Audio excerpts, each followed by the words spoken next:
Grüß euch, ich bin's wieder, der Peter vom Atelier Mörd, und im heutigen Video beschäftigen wir uns mit den Keilen für einen Bogen, sprich im Kopf, im Frosch und beim Ring. Und ich zeige euch, wie man es macht, und erkläre euch ein bisschen was dazu. Alles nach dem Intro. Danke, Tobias.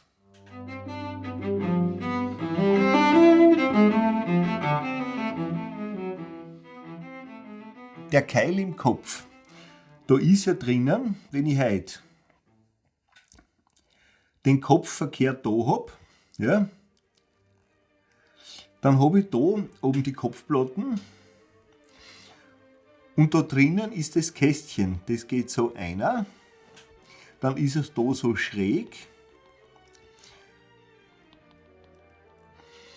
Jetzt habe ich da herunten die Haare, die abundenen drinnen, die schauen dann da oben so aus. Das ist jetzt das Haarbandel. Und da unten drinnen, da ist diese Wicklung, wie ich es euch das letzte Mal schon gezeigt habe. Und da hinten, da ist dieses Verschmorte, ja, und Verklebte. Das heißt, der Keil, durch den Zug, der bei den Haaren dann entsteht in die Richtung, ja, habe ich da den Zug der Haare so außer, und damit habe ich sozusagen so ein Kippen von diesem Keil und der presst sich zu.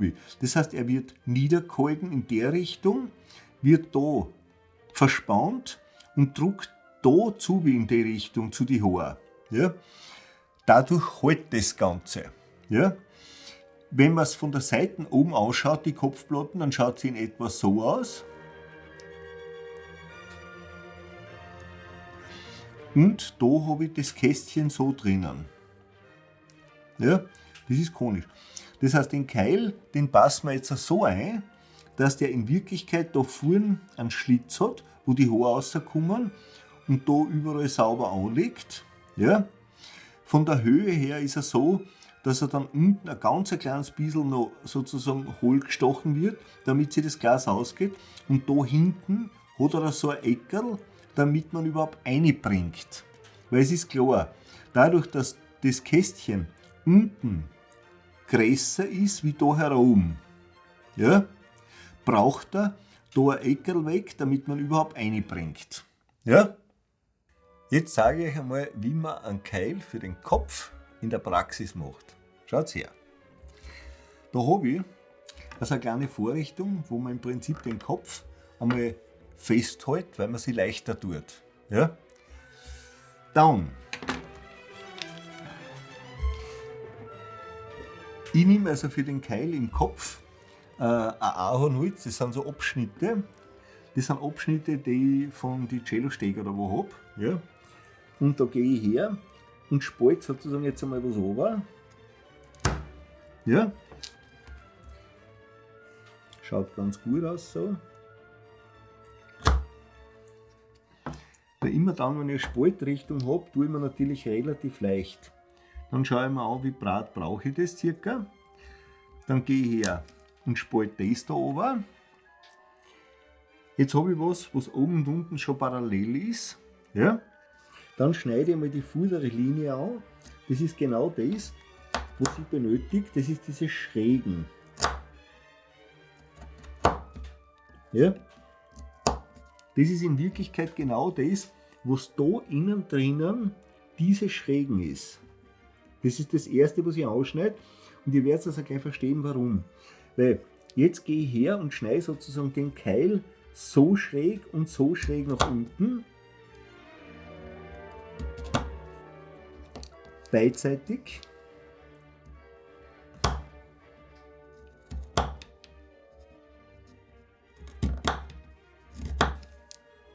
Kehrt da ein bisschen mehr, weil auch die Flächen innen drinnen, also die und die, logischerweise schräg nach innen gingen, schneide ich das ja da jetzt auch so schräg. So, das heißt, ich habe einen Keil, der hat jetzt beiderseits schräg geschnittene Flächen, und jetzt schauen wir das einmal an. Der ist noch ein bisschen zu breit, der ist noch ein bisschen zu lang. Ja?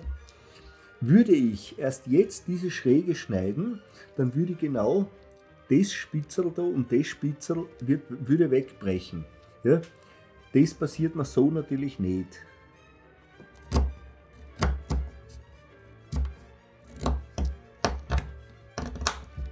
So, ich muss natürlich immer wieder ausprobieren und einprobieren. Er ist also jetzt insgesamt nur lang nur und er ist ja insgesamt noch ein kleines bisschen zu breit. Ja? Was gut ist und was so passt, weil, wie gesagt, wegschnitzen kann man was, dazu schnitzen ist immer schwierig bei Holz. Ja?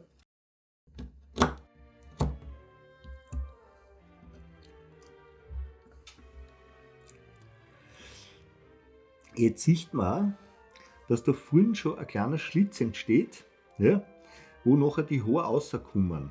Ja. Das heißt, das passt jetzt einmal gar nicht so ganz schlecht. Es ist in Wirklichkeit noch ein kleines bisschen zu lang. Und ich schneide da jetzt schon automatisch die Fläche hinten gerade, das ist die da, und da habe ich schon das Eckerl weggeschnitten, damit ich sozusagen einfadeln kann rein. Jetzt gehe ich her, schnitt da ein kleines bisschen was weg, also eine Faserlaufe. Das hat genau den Grund, dass die Dinger, dass da nichts wegbricht. Dann kommt da ein Eckerl weg und da ein Eckerl weg. Ja. Auch hinten ist es dann so, dass ich das so schneide, dass ich da Faserl habe, dass man das sozusagen jetzt nicht so leicht beschädigt. Weil die Keilchen, wenn sie gut passen, sind die also x-mal verwendbar in Wirklichkeit. Nicht? Und ich gehe jetzt mit dem Werkzeug her und mache es unten sozusagen jetzt leicht. Ich schnitte unten ein bisschen was raus, damit ich das Haarbandel besser einbringe. Genau. Jetzt habe ich sozusagen den Keil so weit geschnitten und jetzt nehme ich nur noch da ganz wenig raus, dass ich die Kanten ein bisschen brich. Weil das ist genau die Kanten, wo die Haare dann im Prinzip umknickt werden.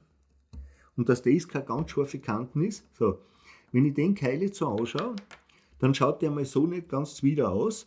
Ich muss es jetzt auch da noch ein kleines bisschen nachbessern, weil er sich leicht gedreht hat beim Eintun.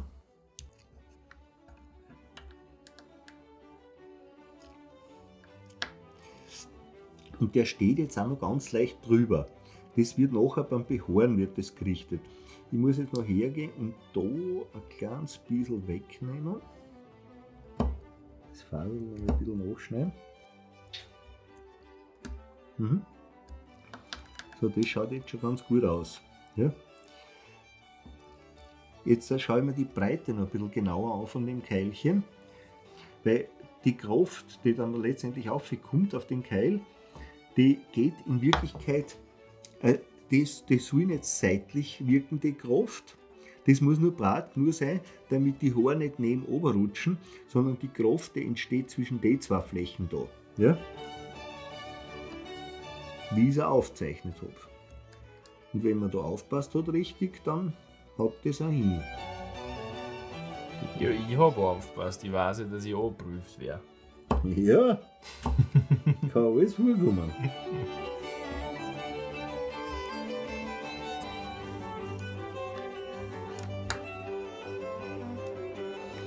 So, den würde ich jetzt einmal so lassen. Das ist einmal der erste Keil, den wir dann brauchen nachher zum Behaaren. Jetzt machen wir das gleiche in grün mit dem Keil im Frosch drinnen. Jetzt haben wir da einen Cellobogen. Also der Froschring, der hat einmal unten eine Metallplatten. Ja. Dann habe ich da sozusagen drinnen einen Schieber, der ist in etwa so, geht bis da hinten her zum Zwickel und da habe ich dann den Zwickel drinnen. Jetzt. Da drinnen ist jetzt ein Kästchen, das schaut wieder so aus. Ja. Das heißt so, und das ist da unterstochen einer. Ja. Und da geht es dann schräg auf, weil das ist der Platz, den wir haben. Ja. Das ist der Platz, den wir haben, wo die Haare dann letztendlich rauskommen. Und ich habe da wieder drinnen einen Keil, also da habe ich das Haarbandel, das ist Verschmore drinnen. Dann ist das die Wicklung. Da geht es sozusagen wieder um die Haare. Ja. Das ist diese Wicklung drinnen. Und da sitzt der Keil wieder mit einer kleinen Kanten, der das dann so hält, so schräg. Und jetzt kommt gerade mein invalider Sohn. Weil wir unterbrechen jetzt ein bisschen, der Bub braucht einen Kaffee und eine Zigarette. Und ein Aspirin C. Da gehen ihm die Haare raus. Sieht man schon anhand der Skizze, wie der ausschaut.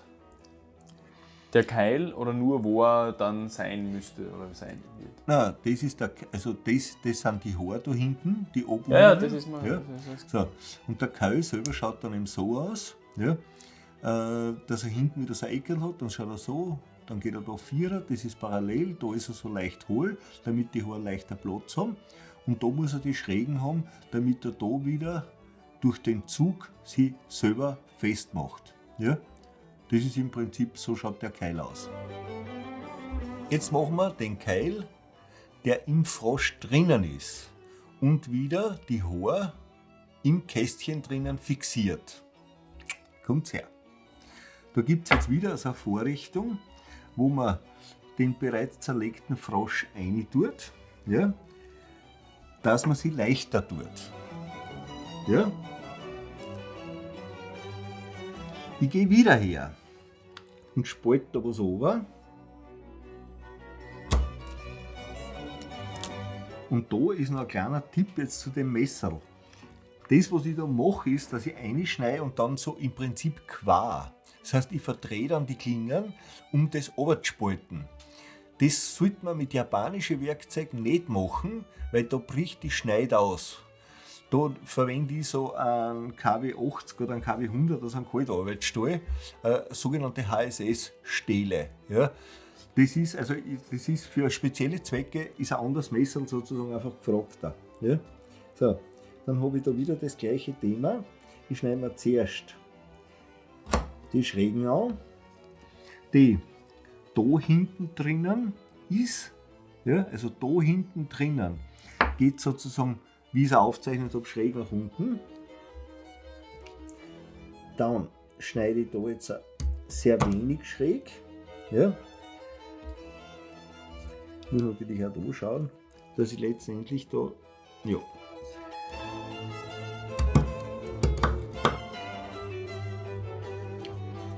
Man sieht, das ist noch immer das Brat.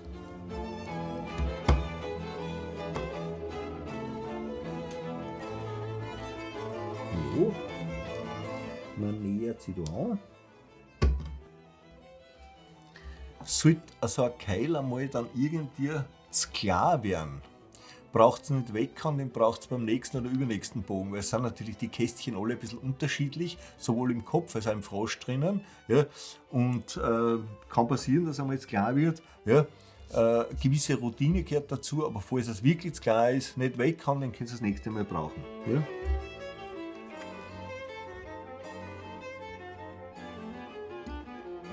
Wird schon.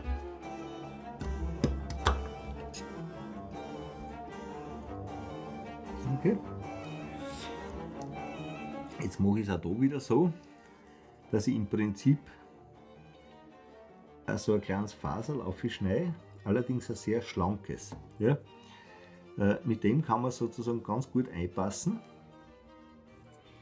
Dann probieren wir das aus, ob der sozusagen schon reingeht, weil den bringe ich schon rein. Ja. Geht es da auch wieder darum, dass der seitlich bei den Wänden nicht drückt, sondern gerade so brat ist, dass die Haare dort nicht zwischen... Ganz das gleiche Spülen grün, richtig. Ja. So, hinten schneide ich das Eckerl weg, dann gehe ich wieder her und setze den einmal jetzt eine, wo ich ihn rein brauche. Und ich sehe dann da, ja, wie viel habe ich da hinten noch Platz bis zu der Kante oben. Das heißt, er wird noch eine Spur zu lang sein, der Keil. Ja. Jetzt gehe ich her und schneide es hinten ein Stück weg. Und mache das noch ein bisschen schräger. Wieder mit dem Eckerl weg. Ja. Da tut man sich dann relativ leicht hinausheben. Und da mache ich so, dass ich wirklich wieder auch so ein rundes Ding reinschneide, damit ich Platz habe für die Haare. Ja. Und ich schneide auch da wieder ganz leicht das. Ich brich die Kanten davon, die scharfe, ja, weil genau die ist sonst da so, dass sie die Haare dort so knicken, dort könnten sozusagen einen Schaden erleiden. Und dann geht es um einen dritten Keil noch. Das ist in Wirklichkeit, wenn man jetzt den Froschring anschaut von vorn, ja, dann habe ich da unten im Prinzip die stärkere Platten. Da ist es ein bisschen dünner oben. Ja. So schaut der aus, der Froschring. Und da ist dann das Maul. Und da habe ich ja herum jetzt ein Holz drinnen, das ist das Ebenholz, die sogenannte Zunge. Und da unten kommen die Haare raus. Und da muss ich mir jetzt einen Keil richten, der in Wirklichkeit so ausschaut.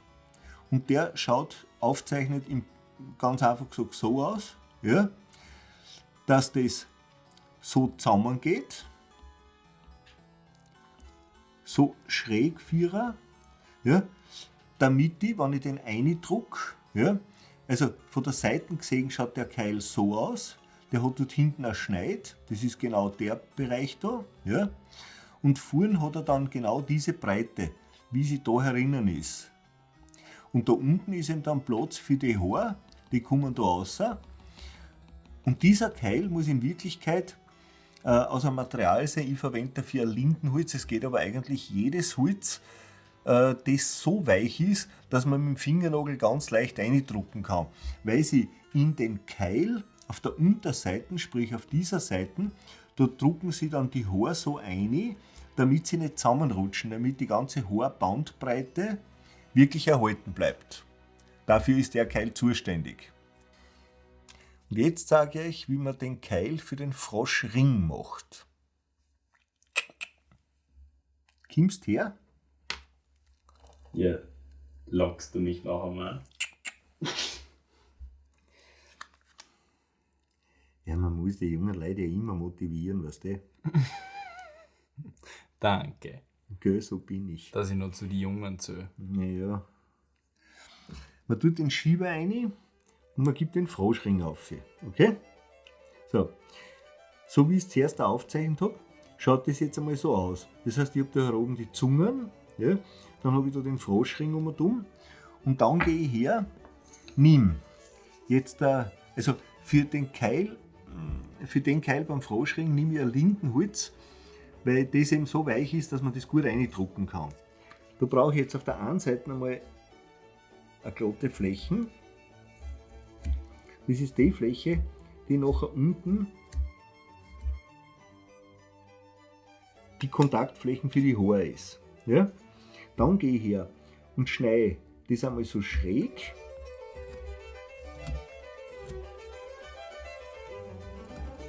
Ja? Dann gehe ich her und spitze das da so an. Das heißt, ich gehe jetzt 4 und gehe auf ein Schneid. Ja?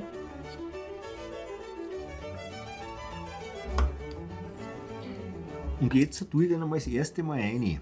Das heißt, ich schaue mir das jetzt einmal an. Das ist die untere Fläche, die dann zu den Haaren ist.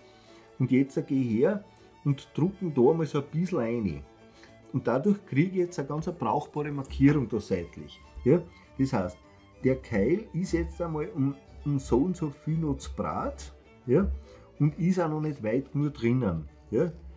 Da sieht man es irgendwie ganz brauchbar. Ich schneide es dann sozusagen ein bisschen mehr zusammen und das Ganze sollte halt halbwegs symmetrisch sein. So, dann gehe ich wieder rein und die sehe ich jetzt, der Keil ist breit genug, ja? Auf der Unterseite haut das auch hin und oben, also er ist auch dick genug. Ja?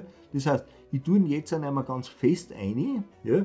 Sondern ich tue ihn im Prinzip nur so her und biegen so ganz leicht auf. Und sehe ich jetzt da herum eine Markierung drinnen. Das ist genau das da. Ja?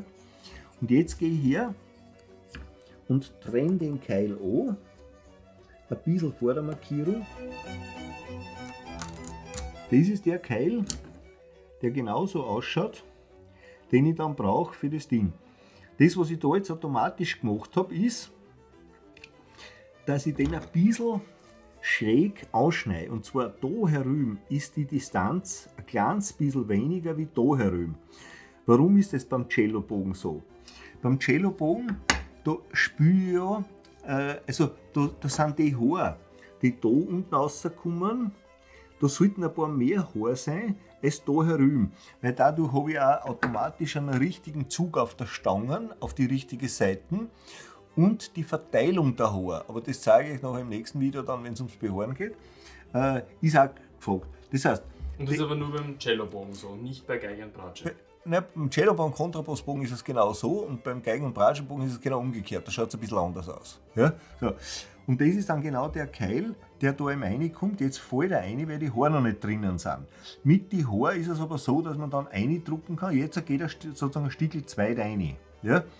Aber wenn die Haare unterhalb drinnen liegen und man sieht ja da, dass da der Spalt größer ist wie da herüben, das ist genau das, was beabsichtigt ist. Nein, der Papa findet immer Erklärung, gell, wenn der Keil nicht so ganz passt. Ich kann die ausspucken auch. Was? Das war's schon wieder fürs heutige Video. Ich hoffe, dass euch das interessiert hat und dass ihr damit was anfangen könnt, dass ihr ein bisschen mehr wisst, wie das gemacht wird. Und ich freue mich, wenn wir uns dann beim nächsten, beim spannendsten Video, wo das behaart wird, der Bogen, wiedersehen. Alles dann, pfiat euch! Ich lese gerade ein spannendes Buch. Das ist also ein bisschen ein Kriminalroman. Da geht es darum, dass ein Pärchen, die schon lange irgendwie verheiratet sind und sich nicht so besonders viel zum Sagen haben, die wollen eine Weltreise miteinander machen. Ich habe das Buch noch nicht fertig gelesen. Aber ich habe die Vermutung, dass der vorhat, seine Frau irgendwo verlieren und kommt dann mit 2 halb so schwere zurück. Das ist ja eine gute Idee, weil das Leben ist einfach noch nicht vorbei. Ja, einmal nur, weil man sich verrennt hat irgendwo, nicht? Naja, aber ich kann euch ja dann berichten, wie es ausgeht, wenn die von der Weltreise zurück sind und das Buch fertig gelesen habe. Jo, passt. Depp. Du wolltest mich auch mal schrecken, oder?